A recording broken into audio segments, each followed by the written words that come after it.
చెప్పలే మీరు కూర్చోండి, మీరు కూర్చోండి.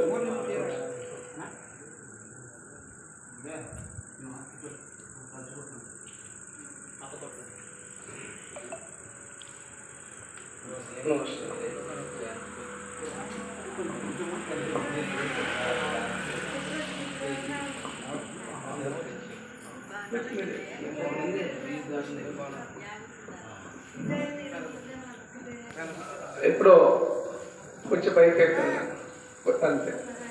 చూడండి, అక్కడ ఉండేది ఎవరి తల్లి? అక్కడ ఉండేది శ్రీమన్నారాయణుడమ్మ. అంటే శ్రీ భగవాన్ ధన్వంతరి ఆయన్నే, మహావిష్ణువు ఆయన్నే, కృష్ణుడు ఆయన్నే, సర్వంతర్యామి ఆయన్నే. సర్వదేవత నమస్కార కేశవ ప్రతిగచ్చతే. అంటే ఎలాంటి వాడంటే ఆయన ఒక్కొక్క యుగంలో ఒక విధంగా వస్తూ ఉన్నాడు. మనందరికీ వెనకబడిపోయినాం. మనందరికీ ఆయుధారోగ్యాన్ని ఇవ్వడానికి మనమంతా పంటలు పండిస్తున్నాం. ఆయన ఏ పండిస్తున్నాడంటే మనందరికీ భవరోగ నివారణి, భవహరణ నివారించేటువంటి మహానుభావుడైన. కాబట్టి అలాంటి అవతార పురుషుడే మళ్ళీ ఇప్పుడు ఈ రూపంలో శ్రీ భగవాన్ ధన్వంతరి పరంపరలో గురుదేవులు, కర్నూలు వాసువులు, ఆశ్రమ పీఠాధిపతి డాక్టర్ పద్మానందయ్య గారు ఇప్పుడే ఇక్కడే వచ్చారు. ఆయన సత్సంకల్పం ప్రకారమే దాదాపు కర్నూలు 150 సంవత్సరాలు, 200 సంవత్సరాలు కాదు, 100 సంవత్సరాలు ఉంది. కానీ డాక్టర్లందరూ కూడా చికిత్సను అందిస్తున్నారే కానీ కనీసం మూలము ఎవరు, మూల ప్రదాత ఎవరు, ఎక్కడి నుంచి మనం విద్యను అందిస్తున్నాము, మరి ఎక్కడి నుంచి ఎక్కడ చేరాలి ఇది అనేటువంటి ఆలోచనలో ఉన్నది. కానీ ముందుకు రాలేకపోతున్నారో లేక ఇంకో రకంగా ఉన్నారో తెలియదు. కానీ మహాత్ములు వారు నిజంగా కూడా ఇప్పుడు 7వ తరం, మరి ఆయన కుమారులే రవిస్వామి గారు కూడా ఇదే ప్రయాణంలోనే ఇప్పుడే ఇక్కడే ఇదే వేదిక నుంచి ఆయన కూడా సూర్య చంద్రాలు ఉన్నంత వరకు ఈ యొక్క ధన్వంతరి పరంపరలో కొనసాగాలి, ఈ ఆధ్యాత్మికలో కొనసాగాలి, ఈ ఆధ్యాత్మిక క్షేత్రాన్ని ఇంకా ముందుకు అందించాలి. ఎక్కడైతే కుంటుపడిందో దాన్ని ఇహపరాలు కూడా మనం చూసుకుంటూ, సంసారం చూస్తూ, క్లినిక్ చూస్తూ, వ్యవహారం చూస్తూ రాజయోగం కాబట్టి మనం అన్నిటి కూడా చక్కగా తీర్చిదిద్దాలని నిజంగా గురువుకు తగిన తండ్రికి తగిన తనయుడు, గురువుకు తగిన శిష్యుడు. ఎంత గొప్ప విషయం అందరూ సాధ్యపడుతుంది. అందుకే ఇక్కడ కూడా సత్సంకల్పంతో మనం ఏమేమి తీసుకోవాలి, మనం ఏ ధ్యానం ఎట్లా చేయాలి, దేవుడు ఎక్కడున్నాడు, మనిషి ఎక్కడున్నాడు, మతం ఎక్కడ ఉంది, వైమాంసం ఎక్కడ ఉంది, పశువు ఎక్కడ ఉంది, చదువు ఎక్కడ ఉంది, ఆరోగ్యం ఎక్కడ ఉంది, పుట్టుకొడుకులు ఎక్కడ ఉన్నాయి, పరమాత్మ ఎక్కడున్నాడు. నేను రూల్లో ఎక్కడ చూస్తున్నా, నాకు ఎక్కువ పొరపాటు ఉండొచ్చు, కానీ ఇప్పుడు నేను చూస్తున్నాను మీ ముందే. కాబట్టి ఎంత కష్టపడి ఆయన రోజు నిరంతరము తనకు తగినటువంటి కుమారుడు, మరి అదేవిధంగానే శిష్యుడు, తర్వాత ఇంకే సురేష్ బాబు అని ఆయన కూడా ఇదే ప్రయాణంలో కొనసాగుతున్నాడు.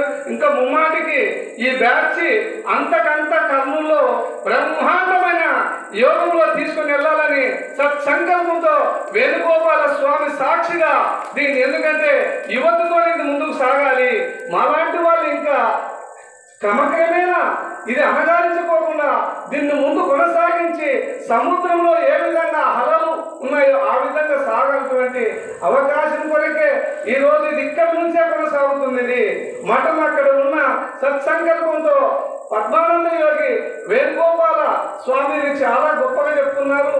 బొల్లవరం అంటే చాలా, అది వరము, అది బొల్లవరము. అలాంటి దాంట్లోనే మంచి భక్తి సారం ఉన్నటువంటి మఠము, ఆశ్రమము ఊరని చెప్తున్నారు స్వామి.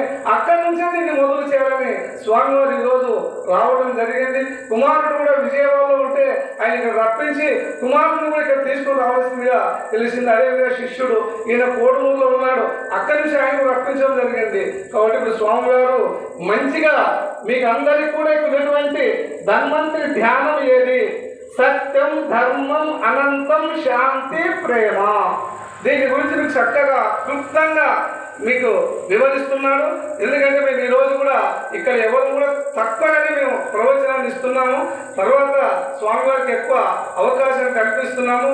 ముందుగా స్వామి ఇప్పుడు జయరామ స్వామి వారు వచ్చారు. మరి స్వామివారు ఆయన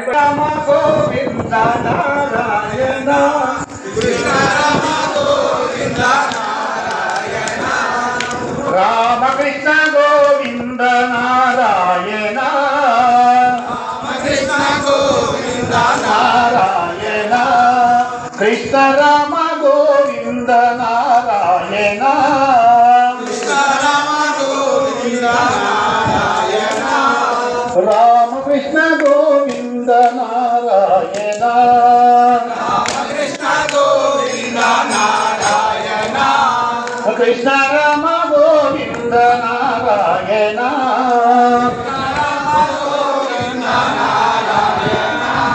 రామకృష్ణ గోవింద నారాయణ హరే నారాయణ కృష్ణ రామ గోవింద నారాయణ హరే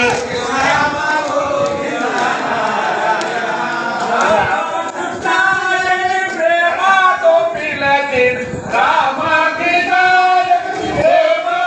పిలచిన ఓమైన దేవమయ్యా రామకృష్ణ గోవింద నారాయణ ప్రేమతో పిలచి మోమైన నారాయణ. నీవు కంఠమునందు మాత్రమే ధరించు. మరి ఈ పొట్టలోకి కడుపులోకి పోనీయకు, అన్ని లోకాలు కూడా కాలిపోతాయి. కాబట్టి అందరూ వేడుకుంటే ఆయన తన విషాన్ని గరళము అంటే కంఠమునందు ఉంచుకోవడం జరుగుతుంది. ఆ సమయములో ఈ శంకరుడు ఆ విషాన్ని తాగి ఆ మత్తులో ఆయన పూర్తిగా సొమ్మసిల్లిపోయి సుదీర్ఘమైనటువంటి గాఢ నిద్రలో వెళ్ళిపోయాడు. ఇలా తాగేటప్పుడు అక్కడ పడినటువంటి విషపు బిందువులు భూమిపై పడ్డాయి. పడ్డప్పుడు అక్కడ ఉండేటటువంటి జలచరములు, వృక్షములు ఆ భాగాన ఉన్నాయి కాబట్టి వాటిని అవి తాగడం జరిగింది. అందుకు సాక్షిభూతాలుగా ఇప్పటికీ ఉన్నాయి. ఆ ప్రాంతంలో పాములు, ఏళ్ళు, విషపురుగులు, మరి కొన్ని మొక్కలు, వజనాభి,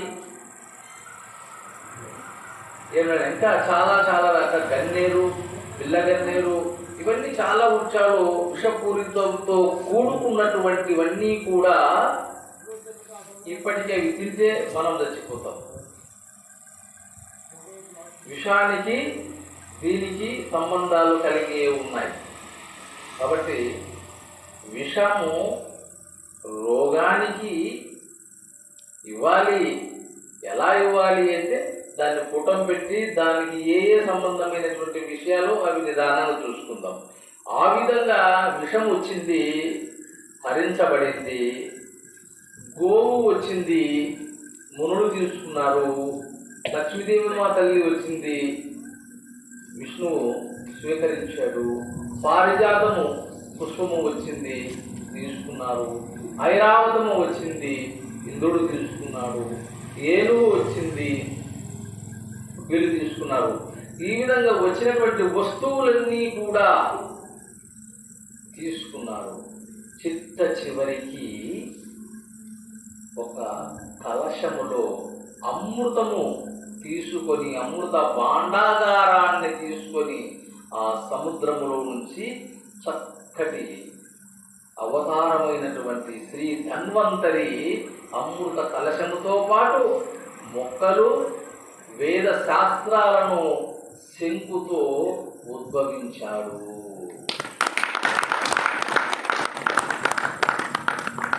ఆయనయే ఈ ధన్వంతరి. అర్థమైంది కదమ్మా? ఎవరయ్యా అంటే ధన్వంతరి. వీయన రాక్షసులకు, దేవతలకు వైద్యాన్ని అందించి ఇద్దరి చేత పాదములు మొక్కించుకున్నటువంటి వాడు శ్రీ భగవాన్ ధన్వంతరి. ఈ ధన్వంతరి నామాన్ని ఎవరైనా స్మరించితే ఎటువంటి కఠినమైనటువంటి రోగాలు అయినా మాయమైపోతాయి.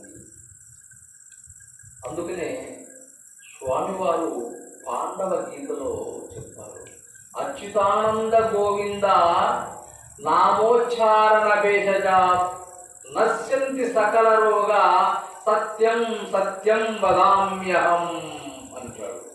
అయ్యా, మనస్ఫూర్తిగా నాపైనే గోవింద నామస్వరాన్ని ఉచ్చరిస్తూ ధన్వంతరిని స్మరిస్తే క్షణకాలములోనే నీ భవరోగాలను తొలగించేటటువంటి ఆ దివ్యమైన నామ మంత్రాన్ని తెలియజేశారు. అందుకనే ప్రతి ఒక్కరు కూడా ధన్వంతరిని తలసి ఇస్తే సర్వరోగాలు పోతాయి. మనం ఇప్పుడు ఆశ, మోహము ఇవన్నీ కలగలిసి వెలిసినటువంటి ఈ మాయా డాక్టరే ధన్వంతరి, ధన్వంతరే డాక్టర్. ఆ విధంగా ధన్వంతరి వెలిశాడు కాబట్టి ధన్వంతరి నామాన్ని మనము రోగములు వచ్చినా రోగములు రాకపోయినా మనము మన జన్మ రోగధారకములతోనే జన్మించాము. అందుకనే రాగాది రోగాహ సహజ. రవికుమార్ మహారాజు గారు ధన్వంతరి పరంపర పీఠంలో చూడండి, స్వామివారి తండ్రి గారు ఉండగానే ఆయనే గురువు, ఆయనే తండ్రి. ఆయన ఉండగానే ఈయన వచ్చారు, వీళ్ళ జైనాయన ఉండగానే వీళ్ళ నాయన వచ్చారు, వాళ్ళ జైనాయన వాళ్ళ నాయన వచ్చారు. ఇట్లా 7 తరముల నుంచి మళ్ళీ ఎవరు అనుకున్నాము. ఆయన నిజంగా కూడా విజయవాడలో కావాల్సినటువంటి అష్టభాగ్యాలు ఉన్నాయి, భోగభాగ్యాలు ఉన్నాయి, అన్నీ ఉన్నాయి. ఒక న్యాయవాది అంటే ఆయన ఒక లాయరమ్మ అంటే మీకు అర్థమవుతుంది, లాయర్. ఆయన అన్ని ఉన్న కర్నూలులో క్లినిక్ ఉన్నా, కర్నూలులో ఇంకా కొన్ని వ్యవహారాలు ఉన్నా, ఎంతో సంపాదించే సంపద వాళ్ళ చేతిలో ఉన్నా ఆయన ఒకటి అన్నాడు రవికుమార్ మహారాజు గారు, స్వామి నేను మా నాన్ననే నాకు సంపద, మా నాన్ననే నాకు ఆస్తి, మా నాన్ననే నాకు సర్వస్వము, మా తండ్రే మాకి జగత్తు, మా తండ్రే మాకి పంచభూతాలు, మా తండ్రే మాకి విశ్వాసము, మా తండ్రే మాకు సూర్యచంద్రాలు. అలాంటి ఆస్తి సంపద మాకుంటూ ఇంకా ఎక్కడో మేము ఎత్తవలసిన అవసరం మాకు లేదు అని కలిగినటువంటి రవికుమార్ మహారాజు గారికి సభాముఖంగా నేను ఆయన కూడా ధన్యవాదాలు తెలియజేస్తున్నాను. ఎందుకంటే చిన్న వయసులోనే ఎంత గాంభీర్యంగా వస్తున్నాడంటే నేను చిరునవ్వుతో ఆనందించాను. ఆయన కొద్ది కాలంలోనే విజయవాడకి తీసుకెళ్ళాను. నేను మధ్యరేటి గారు కానీ కారులోనే కొన్ని విషయాలను అడిగేవాడిని నేను, కానీ నాకు చాలా ఆనందం ఉంది. అదేవిధంగా ఈరోజు ఈ ఒక వేణుగోపాల సన్నిధానంలో 2018లో మన నాగయ్య గారు, లక్ష్మీనారాయణ గారు, తర్వాత స్వామి తిక్కయ్య గారు, తర్వాత పేరు శ్రీకాంత్ గారు, మల్లికార్జున గారు, ఈశ్వరయ్య గారు, మద్దిలేటి గారు, ఇక్కడ ఉన్నటువంటి అందరూ కూడా అమ్మలు, ప్రతి ఒక్కరు, కొంతమంది కాలంలో లోకేష్ గారు, కొంతమంది వాళ్ళ అయ్యా ఎల్లప్ప గారు, చాలా మంది మన మొట్టమొదటి ఈ రోజు ఈ చైతన్యాన్ని తీసుకోవడానికి, ఈ వెలుగులో మనం ఉండడానికి ఇదంతా కూడా కారణము దారం పుల్లారెడ్డి కుమారుడు లక్ష్మీనారాయణ రెడ్డి గారు, అదేవిధంగానే డాక్టర్ శివరామరెడ్డి కుమారులు మన ప్రసాద్ రెడ్డి గారు, తర్వాత చింతలపల్లి గోపాల్ రెడ్డి గారు, చెప్పుకుంటూ పోతే చాలా మంది మహానుభావులు ఈ ఆశ్రమానికి ఊరంతా కూడా వీళ్ళు వాళ్ళనుకున్న అందరూ సహకరించినటువంటిది. ఈ రోజు ఇక్కడ ఈ యాగము, ఈ యోగము, ఈ ధ్యానము, ఈ జపము ఇవల్ల తలుస్తున్నాయంటే గ్రామంలో ప్రతి ఒక్కరూ సహకరించేటది. మనం ఈ రోజు ఇది మహాక్షేత్రం అయిపోయింది. ఇంకోటి ఇది పోతుంది, స్వామి అనవసరంగా చెప్పించా, ఇది రోడ్లో పోతుంది, అనవసరంగా ఇది ఉండదు. కొంతవరకు దీని దీపం ఎందుకు పెట్టాలని కూడా మనని వ్యతిరేకించేటువంటి వాళ్ళు కూడా ఆ పరమాత్ముడు ఉన్నారని నేను కుండలు బదులు కొట్టుకుంటూ చెప్పుకుంటూ వచ్చాను.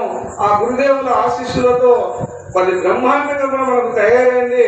తర్వాత ఇంకా కొంతమంది కూడా ఇక్కడ చాలా మంది ఉన్నారు, వాళ్ళ పేర్లు నాకు తెలియదు. ఇప్పుడు ఆ చేతి పక్కలైన రామేష్ రెడ్డి గారు, చాలా మంది ఒక్కొక్కరు గారు అందరూ కూడా దీంట్లో సహకరించిన వాళ్ళకి అందరికీ కూడా సభాముఖంగా నేను వాళ్ళకందరూ కూడా ధన్యవాదాలు తెలియజేస్తూ, మరి చాలా తీవ్రం అవుతున్నది. మేము త్వరగా మళ్ళీ ఇప్పుడు ఉన్నటువంటి వాళ్ళందరం కూడా మీరు అవకాశం ఇస్తే త్వరగా అక్కడ వెళ్ళి ఒక్కసారి వాళ్ళ దర్శనం చేసుకోవాలి. మేము ఏదో చెప్పని కాదు, మీ దర్శనం ఎట్లయిందో మీ దర్శనం ఇది. ఈ అమావాస్య రోజు దర్శన దైవం భార్య కదా తను మనసిత మాయా పోయ కదా, దర్శన దైవం భార్య కదా. ఈ దర్శనం ఎక్కడ దొరుకుతుంది? ఈ దర్శనం ఎక్కడ దొరుకుతుందంటే ఇక్కడ దొరుకుతుంది, వేణుగోపాల స్వామి దగ్గర. ఎక్కడ దొరకదు ఇది.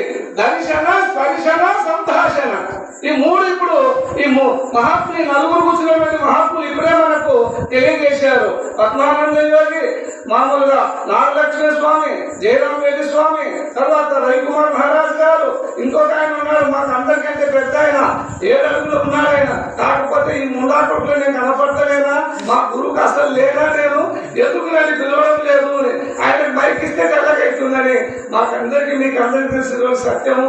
కాబట్టి ఈ కార్యక్రమాన్ని ఆయన కూడా ఒక చిన్న శ్లోకం చెప్పి, ఎందుకంటే ఆనందమయుడు ఆయన, దాన్ని మీరు కూడా చిన్న చెప్పి ఎంతో ముగించవలసిందిగా తెలియజేస్తూ మనం ముందుకు వెళ్ళాలి. మళ్ళీ